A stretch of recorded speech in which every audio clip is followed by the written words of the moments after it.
I have stood at the edge of the Ridge of Sen and watched the pine forest catch fire at dawn, the light moving through the trees like something alive, something with a name.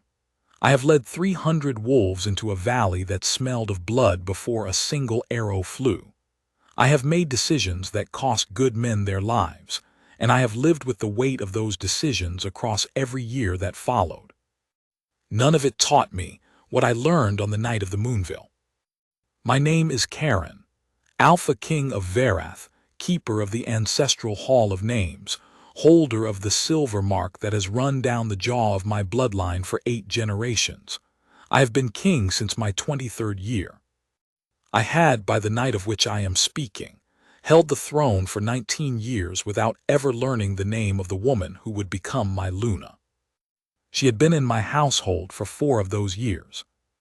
That is the thing I return to, late at night, when the hall is quiet and the fire has dropped to coals. 4 years. She had walked through my great hall, managed the provisions of my son's household, kept his schedule and his temper and his tutors in careful order. And I had looked through her the way you look through still water when you are trying to read the riverbed.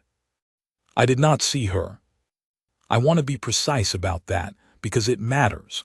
I did not overlook her the way a careless man overlooks a servant. I overlooked nothing. A wolf who becomes Alpha King does not survive by missing details. I catalogued her. I registered that she was steady, that she was quiet, that the boy trusted her in a way he trusted almost no one outside my inner circle. I noted her efficiency. I noted that she never made demands, never required management, never appeared at the edge of my vision carrying a problem I had not yet solved. I noted all of this and filed it away and did not think of her as a person. She was a function. She was the smooth running of one corner of my household. She had no name in my mind.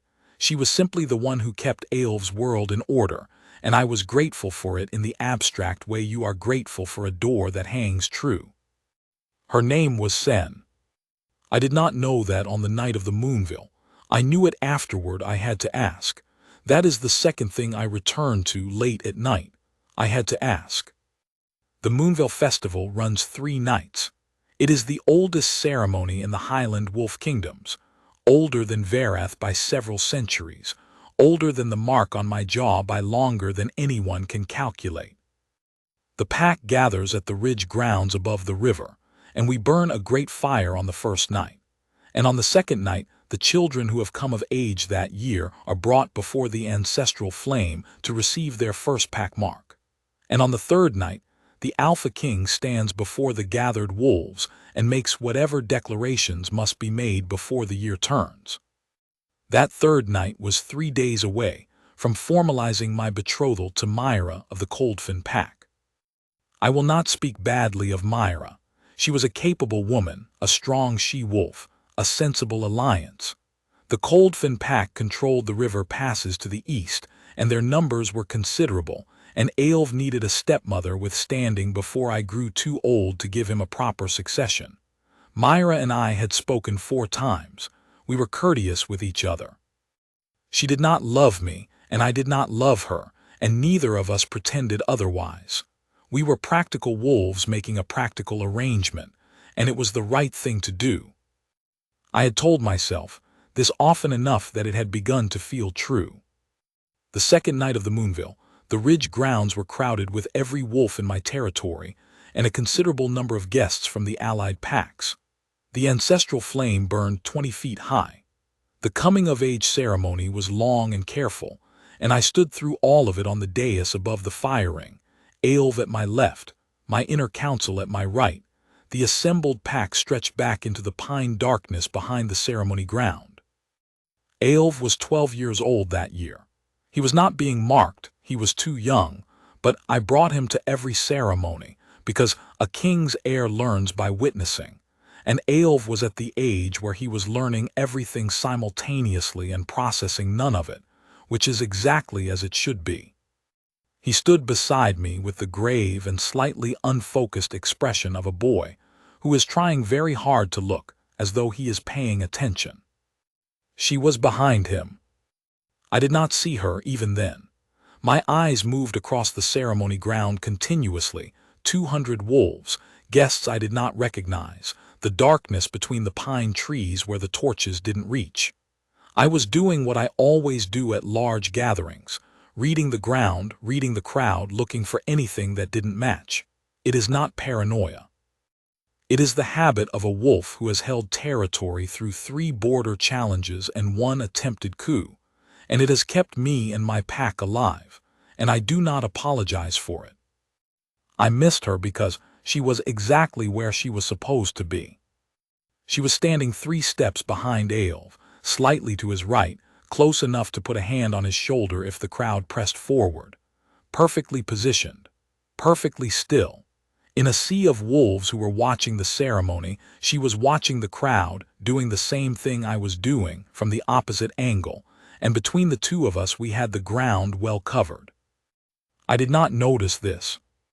I did not notice any of it until after, when I replayed that evening second by second and found her in every frame, doing the right thing at every moment, and understood that while I had been running a kingdom for 19 years, she had been doing her quiet, thorough work inside it. The arrow came from the eastern edge of the pine tree line, between the 3rd and 4th torch on the right side of the ceremony ground. I know this because I reconstructed it later. In the moment, there was only the sound, that particular whisper and thump that a loosed arrow makes in still night air, and then movement, and then Eyjolf stumbling, and then the sound he made, and then silence from the pack that was worse than any sound. She moved first. By the time I turned, it was done. She had stepped forward and left into the arrow's path, between its origin and the place Eyjolf's chest would have been. She had not pushed him down, had not pulled him behind her, had not done the obvious thing. She had simply moved into the space, and the arrow that was meant to find my son found her instead, just below her left shoulder, and she did not fall. She stayed on her feet for 3 seconds, long enough to turn Eyjolf toward my guards with one hand and say something to him, quietly, the way she did everything so that only he could hear. Then her knees went. I caught her. I do not know why it was me and not one of my guards. I was 15 feet away, and Aaron and Bryn were both closer. Later they would tell me that I moved before anyone else, that I was across the ground before they had registered what had happened, which cannot be right but is what they both insist. I know only that she was falling and then she was not, because my hands were under her, and the arrow was still in her, and her face was very pale, and she was still, even then, completely composed. She looked at me. She said in a voice that had no fear in it, only a kind of clear attention, "The boy is unharmed." As though that were the thing I would need to know. The mate mark hit me between one heartbeat and the next, a burn along my left wrist, sudden and absolute, like a brand applied with certainty. I had heard it described by wolves who had found their fated mates as a pull, a recognition, a warmth. It was not warm. It was a fact, stated in the language of blood and bone. This one. This is the one. How long has she been here? She did not feel it in that moment, or, if she did, she was too focused on remaining upright to show it. She let my guards take her from my arms after a second that lasted considerably longer than a second. I let them take her. My hands were shaking, which they had not done in a very long time, and I stood in the middle of the Moonville ceremony ground with my mark burning and my pack watching, and tried to remember how to be a king instead of a wolf who had just been told, rather forcefully, what he had been failing to understand for 4 years. The healer's hall is on the south side of my stone longhouse, below the main keep. Sen was taken there. I told my guards to find the archer. They did, within the hour, a young wolf from a rival pack who had acted alone and would face the pack's justice for it. And I spoke briefly to Eyjolf, who was shaken but unharmed and trying very hard not to show either, and then I did what I never do at ceremonies. I left early. No one questioned it. My Luna candidate was among the guests, and I did not go to her first, and I am certain she noted the order of my priorities, and I found that I could not adjust my steps to put this right. I stood outside the healer's hall for a long time. I cannot explain this, except to say that I knew what I would find when I walked through that door, and I was not prepared for it. I had been a widower for 11 years. I had arranged a sensible betrothal. I had organized my life around the absence of this particular certainty, around the efficient management of what I had instead of the destined thing, and standing outside that door I was being asked to reorganize everything. And I am a wolf who does not reorganize easily. The mark on my wrist burned steadily, patient and certain, indifferent to my difficulty. I went in. She was conscious. The healer, old Marit, who had been tending my pack's wound since before I was born, had removed the arrow cleanly and was finishing the binding. Sen was sitting up against the wall with that characteristic stillness of hers, tolerating the pain the way she seemed to tolerate everything. Without complaint, without performance, with a kind of quiet attention to what was actually happening rather than what might happen or might have happened. She saw me come in. Something moved across her face, not surprise exactly, but a recalibration, the expression of someone adjusting an assumption. I pulled a chair to the foot of her pallet and sat down. Marit looked at me, looked at Sen, and found a reason to be at the far end of the hall. I said, "Tell me your name." A pause. She studied me for a moment, and I understood she was trying to read my intent, whether this was an interrogation or something else. Her eyes were gray, the dark gray of water under an overcast sky, and they were very clear and quite direct. "Sen," she said. Sen. I had known this woman for 4 years, and I was saying her name for the first time, and the mark on my wrist flared at the sound, as if in recognition. "How long have you served in my household?" 4 years. "Why did you step in front of that arrow?" Another pause. She looked at me as though this were a slightly strange question. "Alv is my charge," she said. "That is what a charge means. You could have pulled him down. You could have pushed him behind you. There wasn't time to calculate the angle. Moving into the path was faster and more certain." She said it simply, the way you explain something that was never in doubt. No heroism in it, no performance. A problem presented, a solution applied, the outcome she had intended achieved. That the cost to herself was considerable did not seem to feature heavily in her accounting. I looked at the binding on her shoulder. I looked at her face, which was pale with blood loss and still entirely composed. I said, "The mark on your left wrist, show it to me." Her eyes dropped to her wrist. I watched her watch the moment she saw it for the first time, the faint mark that had risen through her skin while she sat in the healer's hall, the mirror of the one on mine. It was not the same as mine. It is never exactly the same, but the kinship between them was unmistakable, the two marks shaped by the same force, the same certainty. She was quiet for a long moment. Then she looked up at me. Her expression had not changed in any dramatic way, but something behind it had shifted, a settling, perhaps, or a recognition, the adjustment you make when something you had not expected turns out to have been true for longer than you knew. "I see," she said, as though she were reading a document and reaching the relevant passage. I almost laughed. I did not, because I am a king and there were people in the hall, but the impulse was genuine, which was itself a surprise. I had not felt a genuine impulse toward laughter in longer than I wanted to admit. "I should tell you," I said carefully, "that I have a betrothal agreement. The formal declaration was to be made in 3 days." "I know," she said, "Myra of Coldfen. It is a sound alliance." "It is." She looked at me steadily. She did not press. She did not perform distress or hope or claim. She sat with the information and let it be what it was, and I understood, watching her, that this was not fortitude or strategy. It was simply her character. She would not ask for what was not hers to ask for. She would accept the facts and work within them, and if the facts were painful, she would do that quietly. She had been doing this for 4 years, right there, in my household. I said I need to think. Of course, she said. I will come back in the morning. I will be here, she said, with the faintest trace of dryness, because she could hardly go anywhere, could she, with an arrow wound freshly bound and the healer's instructions still in force. And that trace of dryness was more honest than anything I had heard from anyone in months, and it landed on me like sunlight. I stood and I looked at her and I said, Sen. My lord. You saved my son's life. I did my work, she said quietly. Eilv should sleep. He is unharmed, but he was frightened, and he will not sleep without someone saying so. I stood in the doorway of the healer's hall for a moment, looking at this woman who had taken an arrow meant for my heir and was now telling me to go tend to my son, and I thought, I have been so thoroughly blind. I was up before dawn.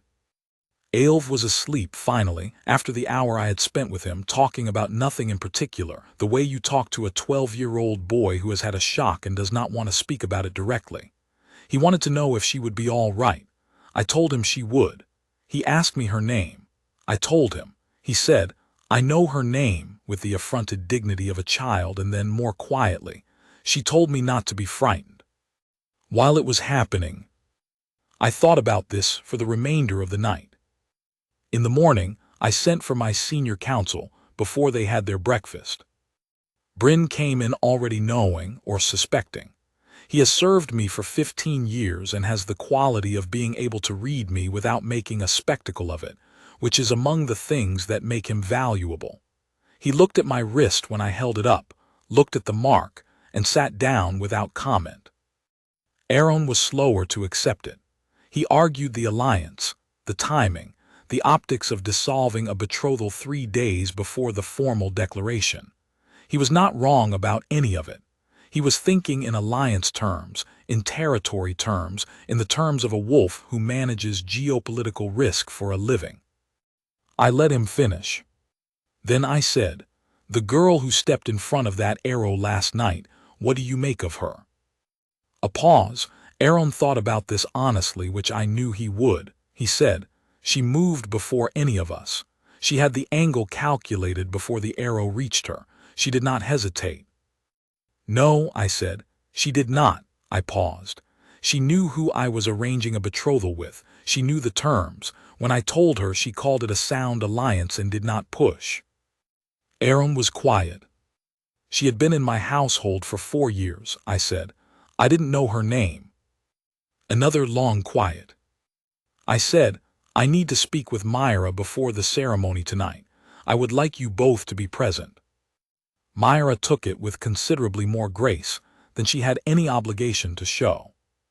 We sat in the smaller council room, the 3 of us, and I was direct with her because she deserved directness, and I told her what had happened, the mark and its meaning, and I watched her face as she received it. She was a practical woman. She had always been a practical woman. After a moment she said, I won't pretend I am not disappointed. The alliance was sensible. It was, I said. I will honor the alliance in every way short of the betrothal itself. The river passes, the trade agreements, all of it stands. She looked at me steadily. I would want to meet her. That can be arranged. The woman who took an arrow for your heir, she said, almost to herself. Whatever she is to you by blood bond, she is already owed a considerable debt by your pack. Yes, I said. She stood. She gathered herself with a dignity I genuinely admired. Then I will release you from the arrangement, she said, and I will attend the ceremony tonight because I came to see the Moonville and I intend to see it. The 3rd night of the Moonville is the declaration night. I had sent word ahead to Marit, and Marit had sent word back that Sen was well enough to stand, provided she was not made to stand for very long, and was deeply uninterested in doing the thing Marit suspected I was going to ask her to do, but that this was noted and would presumably be of no consequence. I brought her a war cloak. It is my ritual garment, the heavy fur and wool cloak I wear to the Moonville when I am making declarations, dark gray at the shoulders and deep brown at the hem, with the silver mark of Varath stitched along the collar. I had worn it to 23 Moonvilles. I carried it through the corridors of my own longhouse to the healer's hall, and when Marit let me in, Sen was sitting on the edge of the pallet in plain clothes with her shoulder freshly bound, and she looked at the cloak in my arms and said, with the very stillness I had been seeing for 4 years without understanding it, "I am not dressed for a ceremony." "No," I said, "you're not." "My lord." "Sen." She went quiet. I said, "I have spent 4 years not seeing you. I intend to spend the rest of my life making up for it, and I would like to begin tonight, if you are willing." She looked at me for a long moment. There was something in her face I had not seen before, not hope exactly. She was not a woman who organized herself around hope. A kind of careful attention, the way she looked at a problem she was genuinely considering. She said, "I am a bondservant. My rank is not a factor I will be considering. Your counsel has been informed." She looked at the cloak. She looked at the mark on her wrist. She looked at me. "You don't know me," she said quietly. "I know you moved into an arrow's path to protect my son," I said. "I know you told him not to be frightened while it was happening. I know that when I told you about the betrothal, you called it a sound alliance and let it alone." I paused. "I know you've been in my household for 4 years doing good, quiet, thorough work, and that I did not see it and that you did not require me to see it to keep doing it." Another pause. "I would like to know the rest. I am asking for the chance to learn it." The silence in the healer's hall was complete. Marit had made herself scarce again, with the wisdom of long experience. Sen looked at me for a long time, then she looked at the war cloak. She said, "Is that heavy?" "Somewhat." "Then you had better put it on me, since I cannot lift my left arm." The ceremony ground was full. The Moonville fire was burning at its 3rd night height, lower than the 2nd night but steadier, a fire that has settled into itself and intends to last.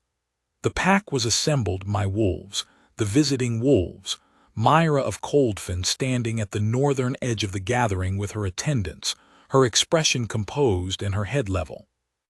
I walked onto the declaration dais with Sen beside me. She walked steadily, with that characteristic deliberateness, the war cloak across her shoulders and the firelight catching the silver stitching at the collar.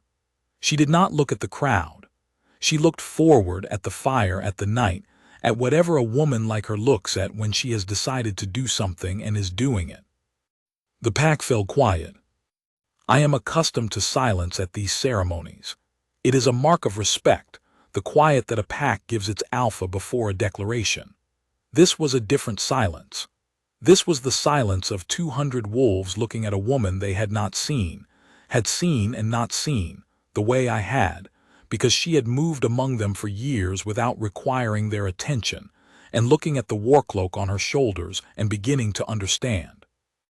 Eilv was at the front of the gathering with Aaron.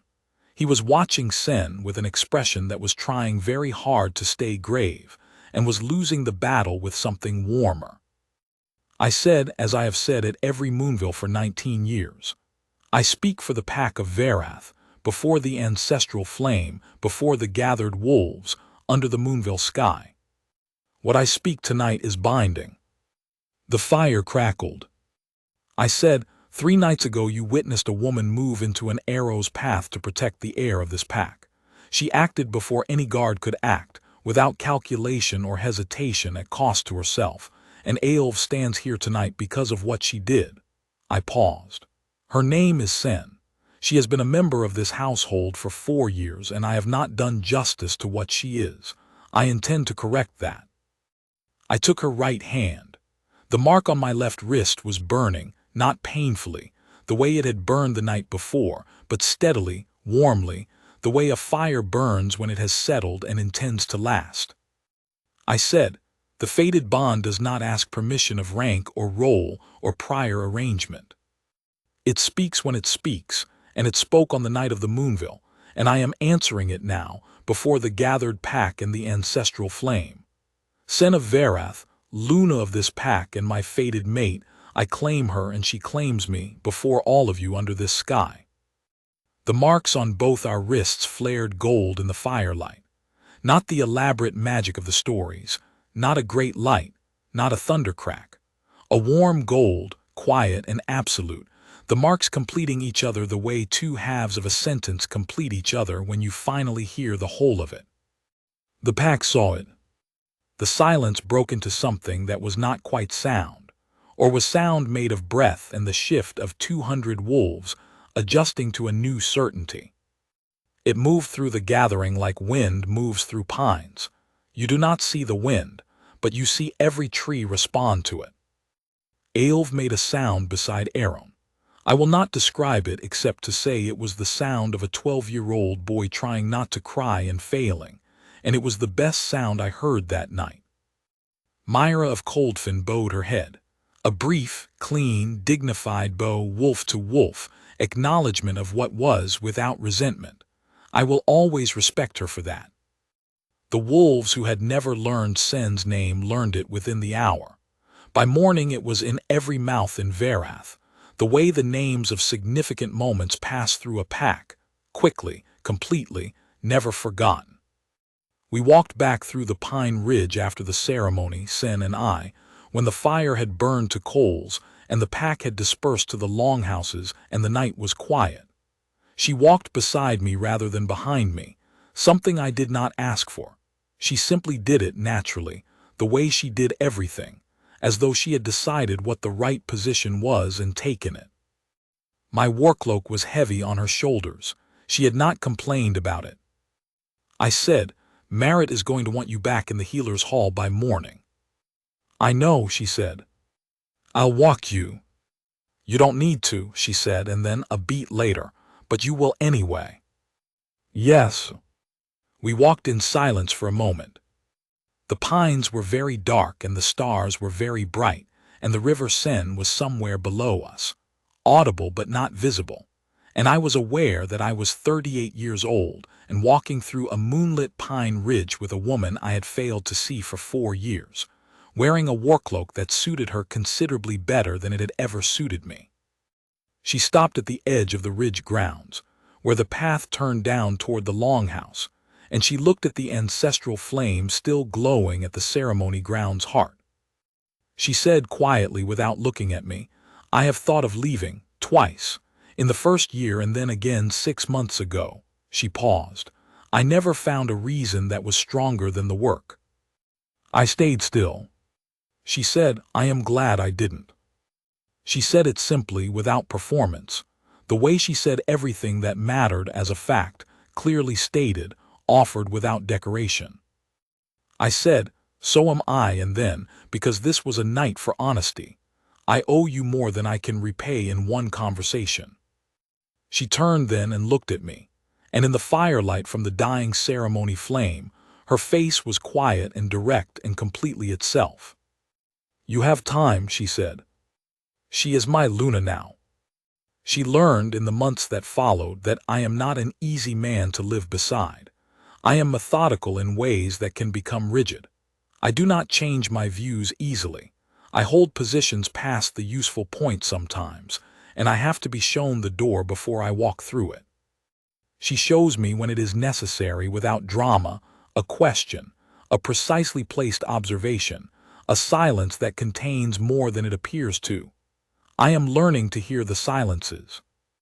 She has learned, or perhaps always knew, that I am steadier than I look in the first weeks of a thing, that the commitment when it comes is not the kind that falters, that I will not require managing, only patience. Eilv calls her by her name, he always has. Myra of Coldfen sent a gift 3 months later, a carved wolf in pine, the style of the Coldfen craftspeople, and a note that said only, "A sound alliance does not require a betrothal." She was right. She was always right. The trade agreements stand, and the river passes are open, and sometimes practical women understand destiny better than the people caught in it. I kept the workcloak.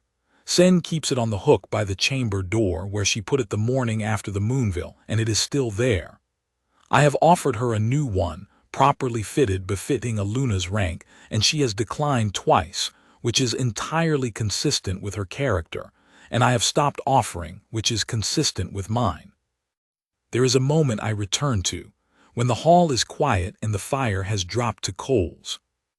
The healer's hall the night after the Moonville, her wrist newly marked, me in the chair at the foot of her pallet, her voice with that slight dryness in it, "I will be here."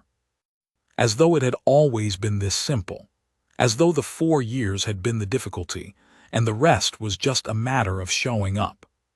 She was not wrong.